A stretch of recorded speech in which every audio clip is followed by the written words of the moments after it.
मेरा नाम हर्षिता है। मेरी शादी को 9 साल हो गए थे। मेरे पास 7 साल की एक बेटी और 3 साल का एक बेटा था और अब मैं फिर से एक बच्चे को जन्म देने वाली थी। मेरे पति शहर के एक बड़े बिजनेसमैन थे। ज्यादातर अपने कामों में बिजी रहते थे। हम लोगों को वो बहुत कम टाइम दे पाते थे, लेकिन फिर भी मैं अपने बच्चों के साथ बिजी रहती थी।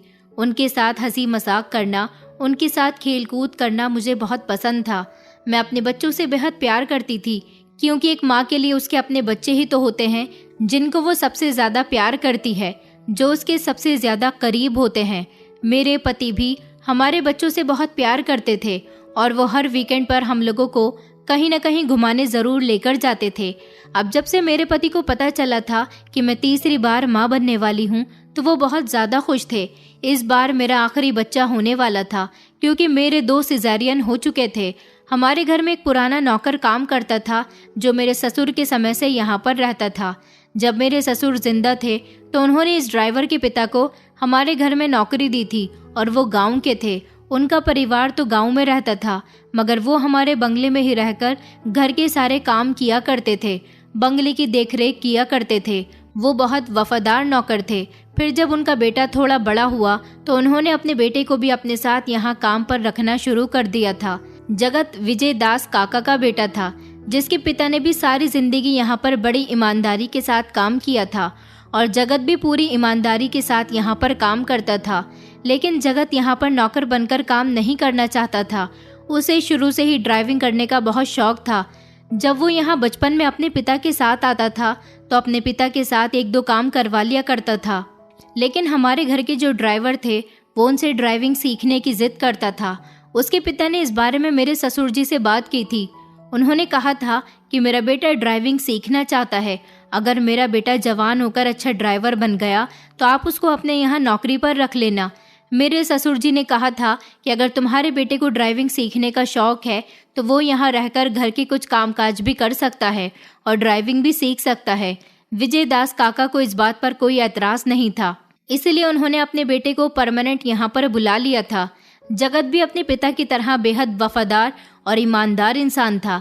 जगत ने हमारे यहाँ रहते हुए ड्राइविंग सीखी थी और वो घर के भी काफ़ी सारे कामकाज कर लिया करता था। फिर एक दिन जगत के पिता की तबीयत बहुत ज़्यादा ख़राब हो गई थी और वो इस दुनिया को छोड़कर चले गए थे। और फिर धीरे धीरे जब जगत जवान हुआ तो वो पूरी तरह से ड्राइविंग सीख चुका था। जगत हमारे घर का एक अच्छा ड्राइवर बन गया था, क्योंकि हमारे घर में ढेर सारी गाड़ियाँ थीं। एक ड्राइवर तो पहले से ही था, हमें एक ड्राइवर की और ज़रूरत थी, क्योंकि एक ड्राइवर हमारे बच्चों को स्कूल लाने ले जाने का काम करता था और बाकी दूसरा वाला ड्राइवर बाकी के काम करता था। जगत पर हमने ज़्यादा जिम्मेदारी डाली हुई थी, क्योंकि जगत हमारा वफादार और पुराना ड्राइवर बन चुका था, जबकि बाकी हमारे यहाँ ड्राइवर बदलते रहते थे। लेकिन हमने कभी जगत को अपने यहाँ नौकरी से नहीं निकाला था। और फिर मेरी भी शादी इस घर में हो गई थी। धीरे धीरे मेरी शादी को कई साल हो गए, मेरे बच्चे भी बड़े हो गए। मैं अब जगत को छेड़ा करती थी कि तुम अब शादी कर लो, तुम्हारी शादी की उम्र हो गई है। एक दिन मुझे जगत ने बताया था कि मालकिन, आपकी इच्छा पूरी होने वाली है। मेरी माँ मेरे लिए रिश्ते तलाश कर रही है। मैं तो इस बात पर बहुत खुश हुई थी। मैंने उसे कहा था कि मैं तुम्हारी शादी में तुम्हारे गाँव ज़रूर आऊँगी। तो वो कहने लगा था कि जी, मैं आपको अपनी शादी में ज़रूर बुलाऊंगा, क्योंकि हमारे माए बाप तो आप ही लोग हो। बचपन से लेकर बड़े साहब और आप लोगों ने ही तो हमारा ख्याल रखा है। अगर आप लोग हमारा ख्याल ना रखते तो शायद आज हम इतने कामयाब ना होते। मैं उसकी बातों से बहुत खुश होती थी। मेरे पति जगत को बिल्कुल अपने छोटे भाई की तरह समझते थे। मैं भी उस पर बहुत भरोसा करती थी। अपने बच्चों के सारे काम मैं उससे ही करवाया करती थी। शुरू से ही जगत ने हमारे घर में कभी कोई गलत काम ना तो किया था और ना ही कभी होने दिया था। वो हमारा ड्राइवर था, लेकिन हमारे यहाँ के नौकरों पर भी नज़र रखता था। एक बार एक नौकर ने चोरी की थी तो जगत ने खुद उसे सबूत के साथ पकड़वाया था। हमें बहुत खुशी हुई थी कि जगत बिल्कुल हमें अपनी फैमिली की तरह समझता था, बल्कि हम भी उसे अपनी फैमिली का एक हिस्सा ही समझते थे। रात को वो अपने गाँव वापस चला जाता था, क्योंकि अब उसकी माँ अकेली रह गई थी। उसको हमने एक गाड़ी दी हुई थी। सुबह के समय वो मेरे बच्चों के स्कूल जाने से 1 घंटे पहले ही आ जाता था। हमें उससे बहुत सहारा था। मेरे बच्चे भी उसे बहुत पसंद किया करते थे। जब उसकी शादी हुई थी तो मेरे पति उसकी शादी में शामिल नहीं हो सके थे, मगर मैं अपने बच्चों को लेकर उसके गाँव चली गई थी। उसका गाँव बहुत सुंदर था। मैं जगत की माँ से भी मिली थी। उनसे तो मैं पहले भी मिल चुकी थी। जब विजय दास काका हमारे घर काम किया करते थे तब वो कई बार काकी को हमारे यहाँ लेकर आए थे। जगत की पत्नी बहुत सुंदर थी। वो बेचारी गरीब थी। उसके पिता खेतों में मजदूरी किया करते थे, जबकि जगत शहर में रहने वाला एक ड्राइवर था और पढ़ा लिखा भी था।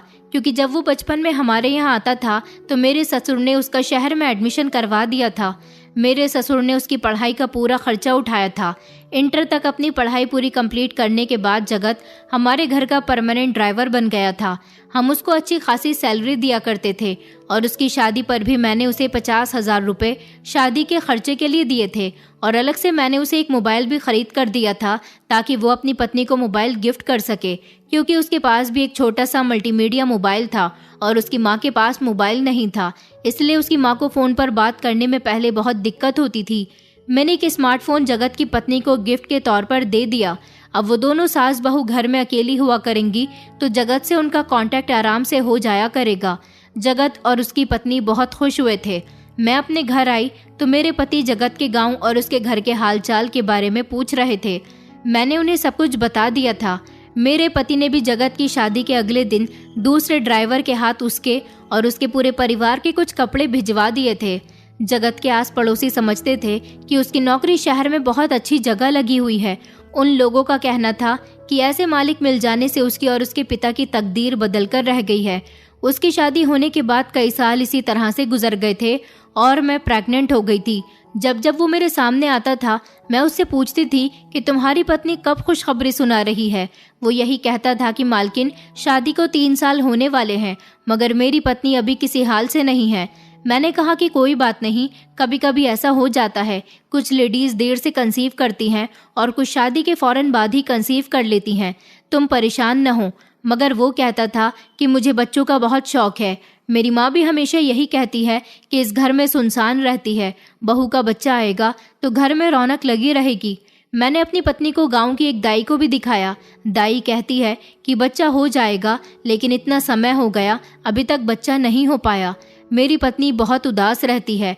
मैंने कहा कि धीरज रखो, अभी तुम्हारी शादी को ज़्यादा समय भी नहीं हुआ।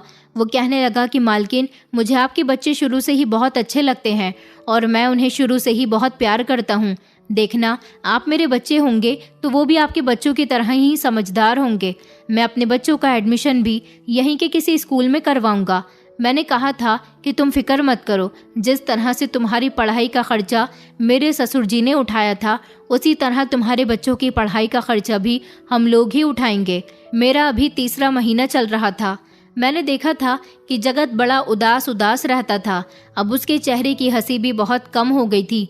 पहले जो वो हंसकर मेरे बच्चों से बातें करता था अब वो बहुत खामोश रहता था। मेरे बच्चे तो अब काफ़ी बड़े हो गए थे, लेकिन मेरी छोटी बेटी अभी ज़्यादा बड़ी नहीं थी। मेरी बेटी बार बार उसके करीब जाती थी मगर वो मेरी बेटी को इग्नोर करने की कोशिश करता था। मैंने सोचा न जाने क्या बात है। मैंने जब इस बारे में एक दिन अपने पति को बताया तो मेरे पति कहने लगे कि उसके पास अभी औलाद नहीं है, इसलिए वो ऐसा करता है।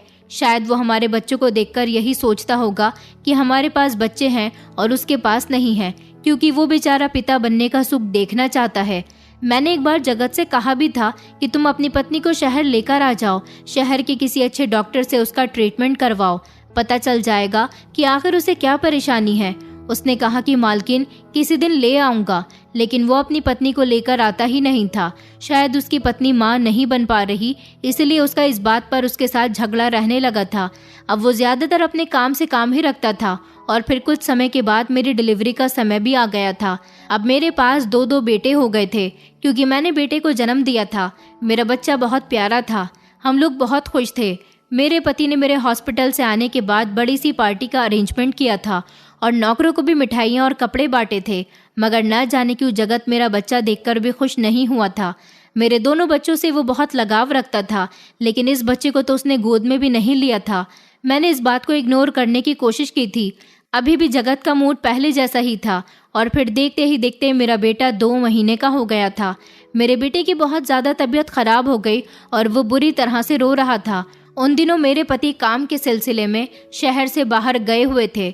मैंने जल्दी से कॉल करके जगत को बुलाया और मैं उसके साथ हॉस्पिटल चली गई थी। वहाँ जाने के बाद मैंने उसका चेकअप करवाया तो डॉक्टर ने कहा था कि मेरे बेटे को निमोनिया हो गया है और उसे एडमिट करना पड़ेगा। मैंने अपने पति से फ़ोन पर बात की थी और उनको अपने बेटे के बारे में बता दिया था, तो ये सुनकर वो भी बहुत परेशान हो गए थे। उन्होंने कहा था कि मैं जल्द ही अस्पताल पहुंच रहा हूं। 2 घंटे के बाद ही मेरे पति सब कुछ छोड़ छाड़ कर अस्पताल आ गए थे। वो बहुत परेशान हो रहे थे क्योंकि डॉक्टर ने मेरे बेटे की तबीयत सीरियस बताई थी। मेरे बेटे को अभी 2-3 दिन तक और अस्पताल में एडमिट रहना था। रात का समय हो चुका था। अब हम दोनों पति पत्नी को अस्पताल में रुकना था। मैंने अपने पति से कहा कि आप घर चले जाइए, मैं यहाँ पर रुक जाऊंगी। मेरे पति कहने लगे कि नहीं, हम दोनों ही यहाँ रुक जाते हैं। मैंने कहा कि नहीं, आपका घर जाना बहुत ज़रूरी है। बच्चे घर में अकेले हैं। आप तो जानते हैं ना कि उन्हें आपके या मेरे बिना नींद नहीं आती। उनके लिए तो दोनों में से कोई एक ज़रूर होना चाहिए, इसलिए आप घर चले जाओ। वैसे भी आप ट्रैवल करके आए हो, थक गए होगे। मेरे पति कहने लगे कि अच्छा ठीक है, मैं सुबह होते ही आ जाऊंगा। जगत ने मेरे पति को घर छोड़ दिया था। उसके बाद वो अपने घर चला गया था। अस्पताल में मैं अकेली ही रुकी हुई थी। रात का टाइम था जब सब लोग सो रहे थे। मेरा बच्चा इमरजेंसी वार्ड में एडमिट था। वहाँ पर लेटने बैठने की कोई जगह नहीं थी, इसलिए मैं बाहर बेंच पर आकर लेट गई थी और लेटते ही मुझे गहरी नींद आ गई। लेकिन जब मेरी आँख खुली और मैं इमरजेंसी वार्ड में अपने बेटे को देखने के लिए गई तो मेरे पैरों तले से ज़मीन निकल गई थी कि मेरा बेटा तो वहाँ पर था ही नहीं। मैंने ज़ोर ज़ोर से चिल्लाना शुरू कर दिया और कहा कि मेरा बेटा कौन ले गया है, मेरा बच्चा कहाँ चला गया। हॉस्पिटल का स्टाफ भी मेरे इस तरह के रोने पर बुरी तरह से डर गया था, इसलिए उन लोगों ने पूरे अस्पताल में मेरे बच्चे को तलाश कर लिया था, लेकिन मेरा बच्चा उन लोगों को कहीं भी नहीं मिला था। मैं बहुत परेशान हो गई थी कि मेरा बच्चा कहाँ है। मैंने अपने पति को फ़ोन करके बुला लिया था। उन्होंने भी हर जगह तलाश कर लिया था, मगर मुझे मेरा बेटा कहीं नहीं मिला था। अभी वो 2 महीने का ही तो था, आखिर वो कहाँ जा सकता था। ज़रूर उसे किसी ने चुरा लिया था। पुलिस में रिपोर्ट दर्ज कर दी गई थी, मगर पुलिस भी मेरे बेटे को नहीं ढूंढ सकी थी। मैं और मेरे पति बेहद परेशान हो गए थे, लेकिन इसी दौरान 2 दिन के लिए जगत ने छुट्टी ले ली थी। इस समय हमें उसकी ज़रूरत थी। जगत ने फ़ोन करके कह दिया था कि उसकी पत्नी की तबीयत ठीक नहीं है। जब उसने अपनी मजबूरी बताई तो हम लोगों ने उसे कुछ नहीं कहा था।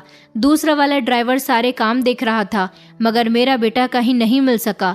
कई महीने गुजरने के बाद फिर मैंने इस उम्मीद पर जीना छोड़ दिया था कि मेरा बेटा वापस आएगा। मेरे दोनों बच्चे अपने भाई को याद करते थे। आखिरकार मैंने उसे जन्म दिया था। मैं उसे बहुत प्यार करती थी। मेरी गोद से मेरा बच्चा छिन गया था। मैं नहीं जानती थी कि अस्पताल में जाने के बाद मेरा बेटा ही मुझसे अलग हो जाएगा। इस दौरान जगत हमारे घर पर आया था। उसने छुट्टी 2 दिन की ली थी, मगर वो काफ़ी दिनों तक गायब रहा था। जब जगत वापस आया तो काफ़ी देर तक वो मेरे साथ मेरा दुख बांट रहा था। मैंने उसकी पत्नी की तबीयत के बारे में उससे पूछा तो उसने कहा कि अब उसकी तबीयत काफ़ी बेहतर है। जगत को भी दुख था कि मेरा बेटा गायब हो चुका था, मगर इस मामले में तो वो भी कुछ नहीं कर सकता था। जिंदगी इसी तरह से आगे बढ़ती गई थी।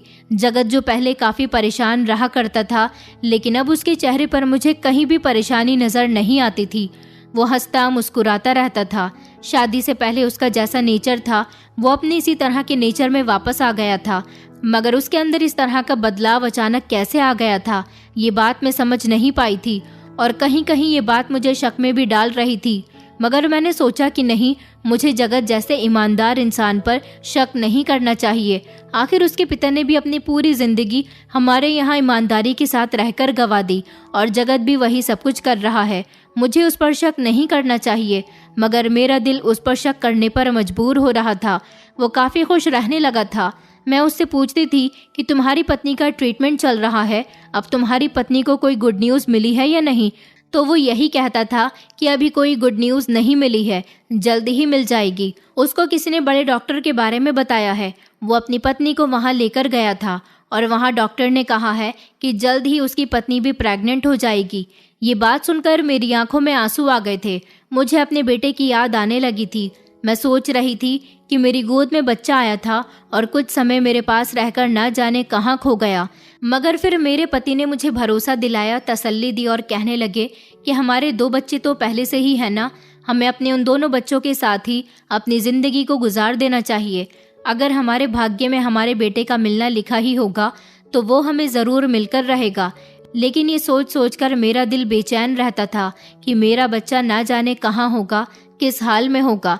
जिसने मेरे बच्चे को चुराया है उसने मेरे बच्चे के साथ ना जाने क्या किया होगा।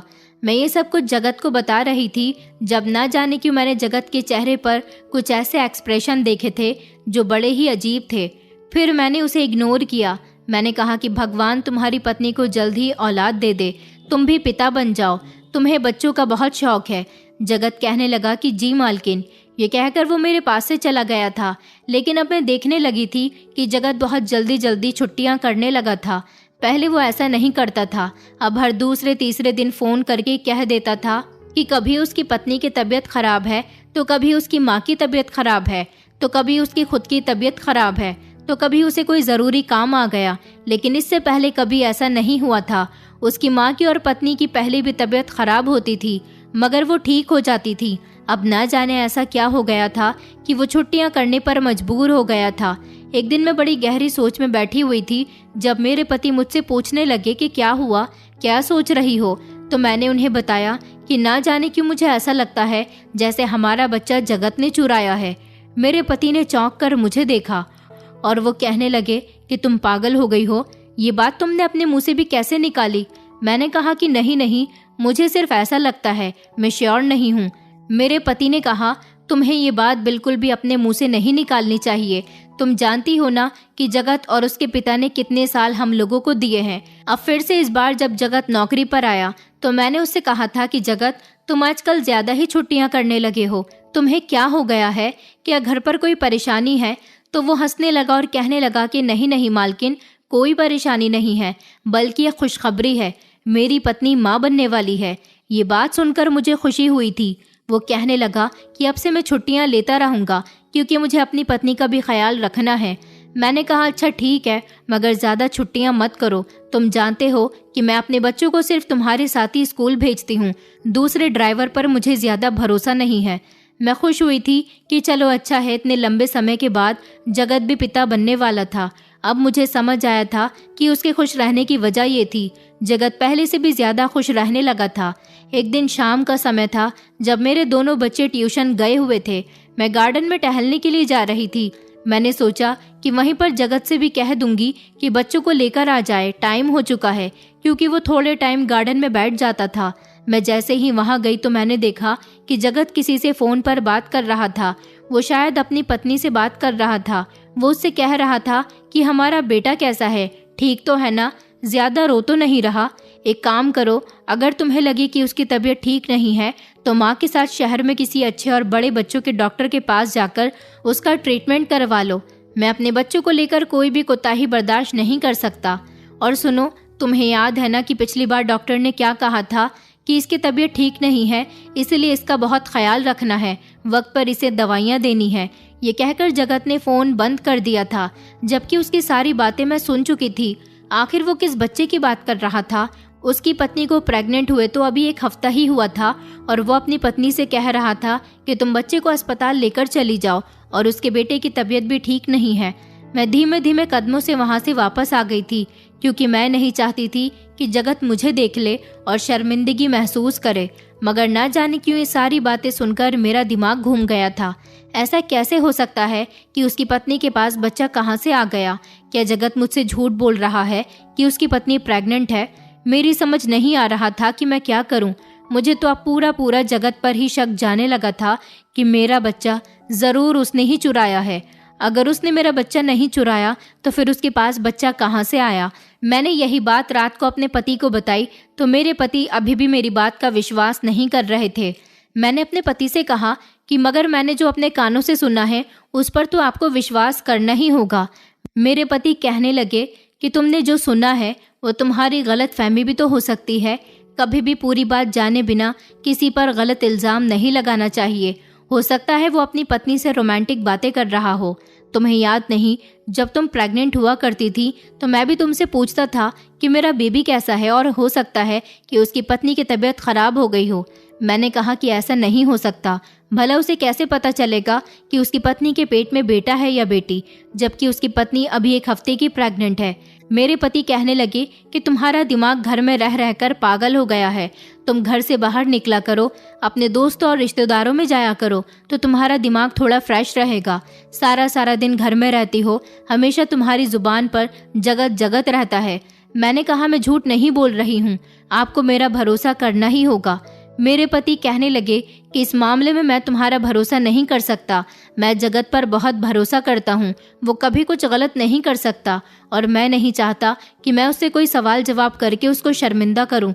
कभी उसने हमारे रुपये पैसे पर नजर नहीं डाली, अपनी आंखों के सामने पैसे रखे हुए देखकर भी उसने कभी नहीं उठाए, तो फिर वो बच्चा कैसे उठा सकता है? वो हमारे घर का अच्छा और ईमानदार ड्राइवर है और उस पर तो तुम भी बहुत भरोसा करती हो। मैंने कहा मैं बहुत भरोसा करती हूँ, मगर अब ना जाने क्यों उस पर से मेरा भरोसा टूटने लगा है। याद है आपको, जब हमारा बेटा गायब हुआ था तो उस दिन 1 घंटे पहले से ही वो वहाँ से गायब हो गया था और फिर उसने पूरे 2 दिन की छुट्टी करी थी। जब से लेकर अब तक वो किसी न किसी बात पर छुट्टियाँ ही करता रहता है। मेरे पति कहने लगे कि छुट्टियां तो मैं भी करता हूं, जब घर में कोई इमरजेंसी आ जाती है तो छुट्टियां करनी ही पड़ जाती हैं। ये तुम कैसी फिजूल की बातें लेकर बैठ गई हो। मेरे पति तो मेरी बात सुनने के लिए तैयार ही नहीं थे, लेकिन मैंने जगत को फोन पर उसकी पत्नी से जो बातें करते हुए सुना था, उन बातों को मैं भूल नहीं सकती थी।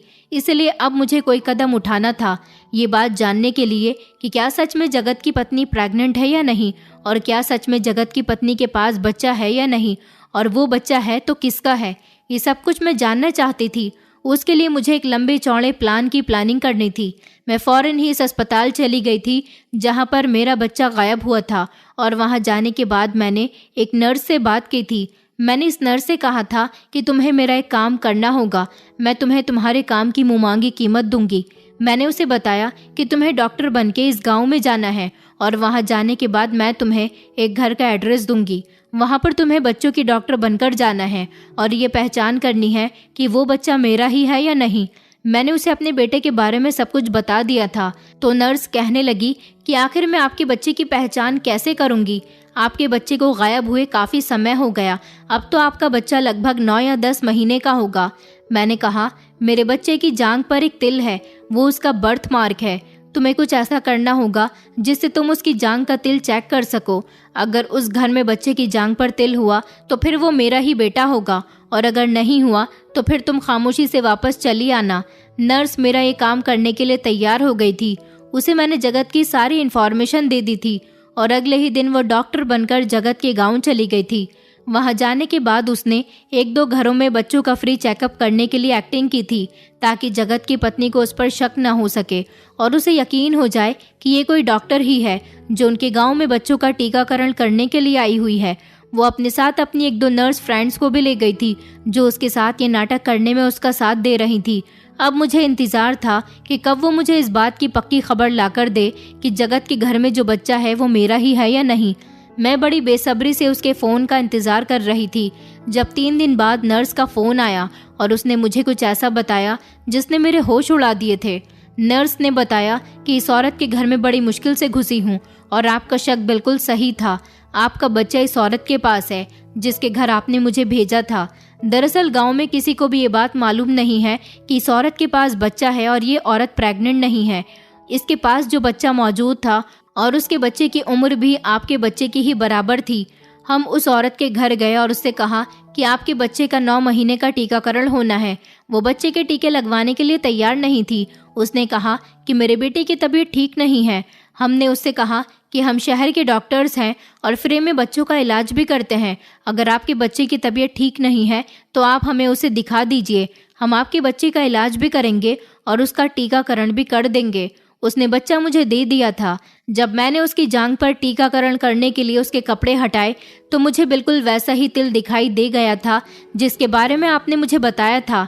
आपका काम हो गया, उस औरत के पास आपका ही बच्चा है। ये कहकर नर्स ने फ़ोन काट दिया था।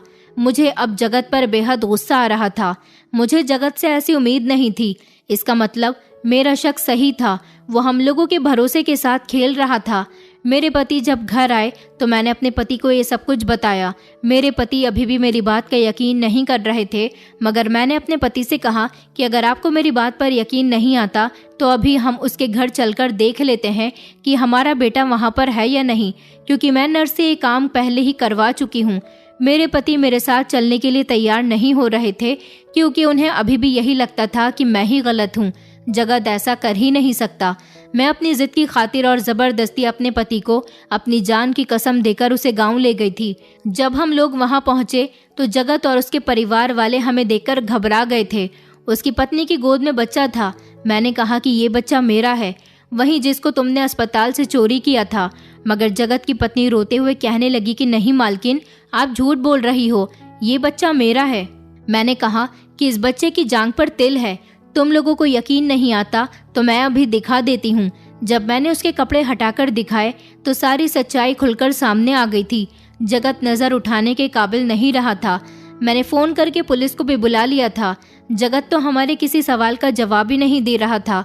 मेरे पति के सामने जब सच्चाई खुलकर आई तो मेरे पति ने उसके मुंह पर एक जोरदार थप्पड़ मार दिया और उससे कहा कि हम तो तुम पर बहुत भरोसा करते थे। मेरी पत्नी मुझे ना जाने कितने समय से कह रही है कि तुमने ही हमारे बच्चे को चुराया है, मगर मैंने उसकी बात पर कभी यकीन ही नहीं किया, सिर्फ इसलिए क्योंकि तुम एक ईमानदार पिता के ईमानदार बेटे हो। मगर हम नहीं जानते थे कि तुम्हारी नीयत हमारे बच्चे पर आ गई है। तुमने मेरा बेटा चुरा लिया है। तुम्हारी पत्नी के बच्चे नहीं हो रहे थे, इसमें हमारी क्या गलती है? तुम जानते हो कि हम अपने बच्चों से कितना प्यार करते थे। मेरी पत्नी इस बच्चे के लिए कितना तड़पी है। तुमने तो सब कुछ अपनी आंखों से देखा था, तो फिर तुमने ये सब कुछ क्यों किया? जगत किसी बात का कोई जवाब नहीं दे रहा था, जबकि उसकी माँ और पत्नी बहुत रो रही थी, गिड़गिड़ा रही थी कि प्लीज मालिक इसे कुछ मत कहो, गलती उनकी नहीं है बल्कि मेरी है। जगत की पत्नी कहने लगी कि दरअसल मैं बांझ हूँ, मैं कभी मां नहीं बन सकती। मैंने शहर के डॉक्टर को भी दिखा लिया, उन्होंने यही बताया। मगर जब मैंने ये खबर सुनी थी तो मेरी बहुत तबीयत खराब हो गई थी। मुझसे ये सदमा बर्दाश्त नहीं हो रहा था। हमें तो औलाद की बहुत चाहत थी, लेकिन इस खबर ने हमें अंदर तक तोड़कर रख दिया था। मैं इस सदमे से बीमार रहने लगी थी। मेरा पति मुझे बहुत प्यार करता है। मां ना बनने की खबर सुनकर मैंने जीना छोड़ दिया था। मेरी हालत बहुत ख़राब हो गई थी और वो मुझे इस हालत में नहीं देख सकता था, इसलिए उसने आपका बच्चा चोरी करके मेरी गोद में डाल दिया ताकि मैं अपनी ज़िंदगी खुशी खुशी गुजार सकूं और इस बच्चे की खातिर ठीक हो जाऊं। मैं जानती हूँ कि मेरे पति ने आपकी गोद उजाड़कर मेरी गोद भर दी, मगर उन्होंने सिर्फ मेरी खुशी की खातिर मेरी हालत देखते हुए ये सब कुछ किया था। मैं बहुत बीमार थी। इस बच्चे से मुझे उन्होंने जीने की उम्मीद दी और हमारे घर में इस बच्चे से खुशियाँ ही खुशियाँ आ गई थी। हम लोगों को ज़िंदगी का असली मतलब पता चल गया था। हम लोग डर डर कर जीते थे कि कहीं आपको इस बारे में कभी कुछ पता ना चल जाए, इसलिए इस बच्चे को सबसे छुपा कर रखते थे। मगर ना जाने आपको ये सब कैसे पता चल गया। फिर मैंने उसे बताया कि वो लड़की जो टीकाकरण करने के लिए आई थी वो डॉक्टर नहीं बल्कि एक नर्स थी, जिसको मैंने पैसे देकर एक्टिंग करने के लिए कहा था ताकि वो यहाँ पर टीकाकरण करने के बहाने से आए और इस बच्चे की टांग पर देख सके कि तिल है या नहीं, क्योंकि जगत ने तो मुझसे झूठ बोला था कि तुम माँ बनने वाली हो। मगर एक दिन मैंने उसे तुमसे फ़ोन पर बातें करते हुए सुन लिया था, जब वो बच्चे के बारे में तुमसे बात कर रहा था। मैं तभी समझ गई थी कि कोई ना कोई गड़बड़ ज़रूर है और मुझे इस गड़बड़ के बारे में पता ज़रूर लगाना होगा। जगत की पत्नी बुरी तरह से रो रही थी। उसकी माँ का भी कुछ ऐसा ही हाल था, जबकि जगत की आंखों से भी आंसू निकल रहे थे। मैं अपना बच्चा गोद में उठाकर ले आई थी और जगत को पुलिस ले गई थी। जगत की पत्नी मेरे आगे हाथ जोड़कर बहुत रो रही थी, कह रही थी कि मालकिन प्लीज़ हमारे साथ ऐसा मत करो, मेरे पति को छोड़ दो और मेरा बच्चा भी मुझे वापस दे दो, मैं मर जाऊंगी, प्लीज़ ऐसा मत करो मालकिन। लेकिन फिर भी मैंने किसी की एक न सुनी थी। मैंने सारी रात अपने बच्चे से बहुत प्यार किया था, मगर एक बात थी जो मुझे बहुत परेशान कर रही थी। ये बच्चा मुझे अपनी माँ नहीं समझ रहा था। ये लगभग 9 महीने का बच्चा था और इतना बड़ा बच्चा अपनी माँ को अच्छी तरह से पहचानने लगता है। वो सारी रात बहुत रोया था। शायद इसकी माँ का भी ऐसा ही हाल होगा। मेरे पति तो जगत पर अंधा भरोसा कर बैठे थे। उन्होंने पुलिस में फ़ोन करके कहा था कि जगत को सारी रात बहुत मारना, इसी तरह इसको इसके किए की सज़ा मिलेगी। शायद पुलिस वालों ने जगत को सारी रात बहुत मारा था और सारी रात इस बच्चे ने मुझे बहुत परेशान किया था। ये जब से मेरे साथ घर आया था लगातार रोई जा रहा था। मेरे बच्चे भी सारी रात इसकी वजह से सो नहीं सके थे और बार बार इसे चुप करवाने की कोशिश कर रहे थे, लेकिन ये बच्चा तो खामोशी नहीं हो रहा था। मेरे पति कहने लगे कि शायद इसे अपनी असली माँ की याद आ रही है। मैंने रोते हुए कहा, मगर इसकी असली माँ तो मैं हूँ। मेरे पति कहने लगे कि जन्म देने वाली माँ से ज्यादा परवरिश करने वाली माँ ज्यादा बड़ी होती है। तुम्हें इस बच्चे को इसकी असली जगह पर पहुंचा देना चाहिए और इस बात पर सब्र कर लेना चाहिए कि ये बच्चा तुम्हारा नहीं है। मैं अपने पति की इस बात पर खामोश हो गई थी। वो कहने लगा कि ये बच्चा अपनी माँ के लिए तड़प रहा है, शायद इसकी माँ भी इसके लिए इसी तरह से तड़प रही होगी। हमारे पास तो पहले से ही 2 बच्चे हैं। अगर ये बच्चा हम जगत की पत्नी को दे भी देंगे तो वो सारी जिंदगी अपने इस बच्चे के सहारे गुजार लेगी, क्योंकि वो बेचारी कभी माँ नहीं बन सकती और तुम्हारे एक सैक्रिफाइस से उसकी पूरी जिंदगी इस बच्चे की खातिर बदल सकती है। मैंने कहा, लेकिन उसके पति ने मेरी गोद उजाड़ी थी। मेरे पति कहने लगे, मगर अब तुम उसकी गोद उजाड़ रही हो। इस बच्चे की परवरिश करने से तुम्हें कोई फायदा नहीं होगा, क्योंकि ये बच्चा शायद तुम्हारे साथ खुश ना रहे। ऐसा भी हो सकता है कि अगर तुम इसकी परवरिश करने में कामयाब रही तो उस औरत की गोद हमेशा सूनी रहेगी और वो इसे हमेशा याद करती रहेगी। मेरे पति मेरे आगे हाथ जोड़ने लगे और कहने लगे कि हमें किसी के साथ बुरा नहीं करना चाहिए। मैं जानता हूँ जो तकलीफ तुम्हें पहुंची है, शायद इसका अंदाज़ा मैं नहीं लगा सकता, लेकिन मैं नहीं चाहता कि दोबारा से तुम्हें कोई तकलीफ पहुंचे, क्योंकि उस औरत की बद्दुआ तुम्हें लग सकती है। वो आज सारी रात अपने बच्चे के बिना सोई नहीं होगी, सारी रात इसे याद करती रही होगी। पहले तो मैं काफ़ी रोने लगी थी। मैंने अपने पति से कहा था कि चलिए हम अभी और इसी समय बच्चा वापस करने चलते हैं, क्योंकि बच्चे का रोना भी मुझसे देखा नहीं जा रहा था। और फिर मैं अपने पति के साथ जगत के गांव चली गई थी। मेरे पति ने भी जगत को रिहा करवाने के लिए पुलिस स्टेशन में फ़ोन कर दिया था। पुलिस वालों ने जगत को छोड़ दिया था। वो अपने घर वापस आ गया था और हम लोग भी बच्चा लेकर उसके घर चले गए थे। हमने देखा था कि जगत की माँ का रो रो कर बुरा हाल हो गया था। जगत की पत्नी बिस्तर पर पड़ी थी, उसे बहुत तेज़ बुखार हो गया था। मैंने ले जाकर बच्चा उसकी गोद में डाल दिया और उससे अपने किए की माफ़ी मांगी थी, जबकि जगत ने भी मुझसे माफ़ी मांगी थी। वो कहने लगा था कि मालकिन मुझे माफ़ कर देना, मैं औलाद के लालच में स्वार्थी हो गया था। दरअसल मेरी पत्नी कभी माँ नहीं बन सकती। मुझसे ये दुख बर्दाश्त नहीं हो रहा था। मैंने जगत से कहा कि ये बच्चा तुम्हारा और तुम्हारी पत्नी का ही है। मैं ये बच्चा वापस करने के लिए आई हूँ। मुझे ये बच्चा अब नहीं चाहिए। मैंने इस बात पर सब्र कर लिया है कि उस रात मेरा बच्चा चोरी हो गया था, तो वो अब कभी मुझे वापस मिला ही नहीं। इस बात से जगत, उसकी पत्नी और उसकी माँ बहुत खुश हुई थी, जबकि जगत की पत्नी ने बच्चे को अपने गले से लगा लिया था और वो बहुत रोई थी। बच्चा भी माँ के पास जाने के बाद खामोश हो गया था। वो सबकी आंखों का तारा था। वो लोग खुशियाँ मना रहे थे। उनके घर में दोबारा से खुशियाँ वापस आ गई थी, जबकि मैं खुशी खुशी अपने पति के साथ घर वापस आ गई थी। आज इतने समय बाद भी मेरे बच्चे बड़े हो गए, लेकिन जगत आज भी हमारे घर पर ईमानदारी से नौकरी कर रहा है। वो उसकी पहली और आखिरी गलती थी। कभी उसने कोई गलती करने की कोशिश ही नहीं की। मैं उस बच्चे को जगत का ही बच्चा समझकर ट्रीट करती हूँ, और जैसा कि मैंने जगत से वादा किया था कि मैं तुम्हारे बच्चे की पढ़ाई लिखाई का सारा खर्चा उठाऊंगी, तो मैं उठा रही हूँ। उसका बच्चा एक अच्छे स्कूल में पढ़ रहा है। वो दोनों पति पत्नी उससे बहुत प्यार करते हैं, शायद इतना प्यार कि मैं भी उसे नहीं दे सकती थी। अगर अपनी खुशियों को मारकर हम किसी को खुश कर सकते हैं तो इसमें कोई बुराई नहीं है। इसके बदले भगवान हमें कहीं और खुशियाँ दे देता है, फिर किसी ऐसी जगह से हमें खुशी मिलती है जहाँ से हमें उम्मीद भी नहीं होती। इसलिए कभी कभी अपनी खुशियों से ज़्यादा दूसरों की खुशियों के बारे में सोचना चाहिए।